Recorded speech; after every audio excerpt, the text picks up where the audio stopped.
Hello friends, என்னோட பேர் Hemamalini. Welcome to Malini's dhaba. இன்றைக்கி நம்ம சேனலில் புரதச்சத்து அதிகம் நிறைஞ்ச முளைச்ச பயிரை வச்சு எப்படி ரொம்ப சிம்பிள் அண்ட் ஈஸியாக ரொம்ப டேஸ்ட்டாக மட்டன் சிக்கன் குருமாவுக்கே டஃப்பு கொடுக்குற அளவுக்கு எப்படி ரொம்ப டேஸ்ட்டான குருமா சேர்த்து இந்த வீடியோவில் பார்க்க போகிறோம். வீடியோவுக்கு போகிறதுக்கு முதல்ல நம்ம சேனலை மறக்காமல் சப்ஸ்கிரைப் பண்ணி வச்சுட்டு பக்கத்தில் இருக்க பெல் பட்டனையும் ப்ரெஸ் பண்ணி வச்சுக்கோங்க.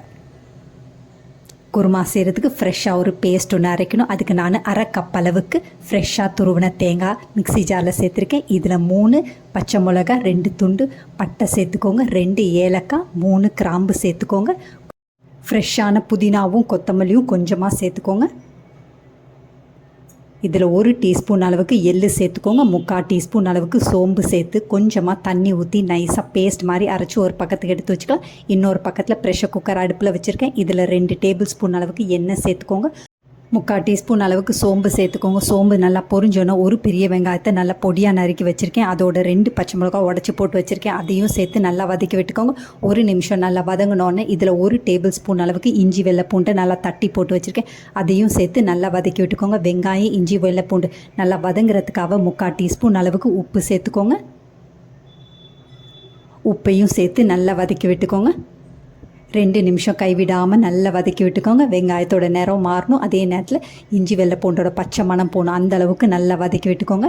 இந்த அளவுக்கு நல்லா வதங்கினோன்னு ஒரு பெரிய சைஸ் தக்காளி எடுத்து நல்லா பொடியாக நறுக்கி வச்சுருக்கேன். அதை இப்போ சேர்த்துக்கலாம். தக்காளியும் சேர்த்து நல்லா வதக்கி விட்டுக்கோங்க. மறுபடியும் ஒரு 2-3 நிமிஷம் நல்லா வதக்கி விட்டுக்கோங்க. தக்காளி நல்லா குழஞ்சி வரணும், அந்த அளவுக்கு நல்லா வதக்கி விட்டுக்கோங்க. தக்காளி இந்த அளவுக்கு நல்லா குழஞ்சோன்னே 2 கப் அளவுக்கு முளைச்ச பயிரை சேர்த்துருக்கேன். நான் இன்றைக்கி கருப்பு கொண்டக்கடலை, பாசி பயிறு 2த்தையும் கலந்து வச்சு நான் முளைக்க வச்சுருக்கேன். அதை இப்போ சேர்த்துக்கலாம். உங்களுக்கு விருப்பமான பயிரை சேர்த்துக்கோங்க. சேர்த்துட்டு 2-3 நிமிஷம் நல்லா வதக்கி விட்டுக்கோங்க. பயிர் இந்த அளவுக்கு நல்லா வதங்கினோன்னே 3/4 டீஸ்பூன் அளவுக்கு மிளகாய்த்தூள், 3/4 டீஸ்பூன் அளவுக்கு மல்லித்தூள், 1/4 டீஸ்பூன் மஞ்சத்தூள் எல்லாத்தையும் சேர்த்து நல்லா கலந்து விட்டுக்கோங்க. மறுபடியும் 2-3 நிமிஷம் நல்லா கலந்து விட்டுக்கோங்க. இந்த அளவுக்கு நல்லா கலந்து விட்ட பிறகு நம்ம ஏற்கனவே அரைச்சி வச்சுருக்க தேங்காய் விழுதை சேர்த்துக்கலாம். பொதுவாக நம்ம செய்கிற குருமாவை விட இந்த மாதிரி முளைச்ச பயிரை வச்சு குருமா செஞ்சு பாருங்கள். டேஸ்ட் ரொம்ப பிரமாதமாக இருக்கும். மட்டன் சிக்கன் குருமாவை விட இது ரொம்ப டேஸ்ட்டாக இருக்கும். தேங்காவையும் சேர்த்து நல்லா கலந்து விட்டுட்டு தேவையான அளவு தண்ணி சேர்த்துக்கோங்க. 2-3 கப் அளவுக்கு தண்ணி சேர்த்துக்கோங்க. தண்ணியும் சேர்த்து நல்லா கலந்து விட்டுக்கோங்க.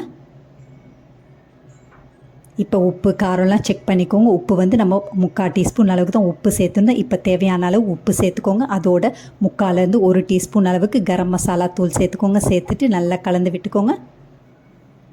முளைச்ச பயிரை வச்சு நிறைய ரெசிபீஸ் நான் அப்லோட் பண்ணியிருக்கேன். உங்களுக்கு விருப்பமாக இருந்தால் கீழே டிஸ்கிரிப்ஷன் பாக்ஸில் லிங்க் கொடுக்குறேன், பார்த்து தெரிஞ்சுக்கோங்க.